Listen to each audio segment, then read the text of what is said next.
કાર્યક્રમના ભાગરૂપે સહાય પેકેજની જે વાતો ઊભી થઈ રહી છે, ગુજરાતની અંદર મારા જાહેર જીવનની સાથે મને જ્યારથી સાંભળે છે એટલે કે 45 વર્ષની ઉંમર એટલે 15 વર્ષની ઉંમરથી બધું યાદ હોય, ક્યારેય એટલો મોટો ફટકો ખેડૂતો નથી લાગ્યો.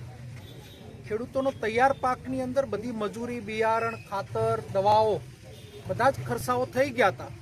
સીધો પાક ઘર સુધી લાવવાની તૈયારી હતી, ત્યાં સુધીના ખર્ચાઓ થયા હતા. પેકેજ નહીં, ખેડૂતના દેવા માફ કરવા જરૂરી છે, ખેડૂતને ઊભા કરવા જરૂરી છે. આજે દેશની અંદર સૌથી મોટી કોઈ રોજગારી આપતું હોય તો ખેડૂત આપે છે. ખેડૂતના ખેતરમાં 10 વીઘા જમીન હોય તો 5 ઘરના ભરણ પોષણ હાલતા હોય છે. કંપનીઓની અંદર અનાજ નથી પાકતું. આ દેશની અંદર કંપનીઓના 19 લાખ કરોડ દેવા માફ થતા હોય. કોંગ્રેસ સમયની અંદર 72,000 કરોડના મનમોહનસિંહે દેવા માફ કર્યા હોય.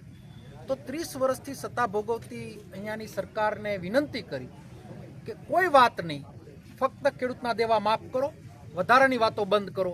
એ વાત સાથે તાલુકે અમે જવાના છીએ. ખેડૂતોની વ્યથાને સમજી અને સરકારને ઢંઢોળવાનો અને જગાડવાનો પ્રયત્ન કરીએ છીએ.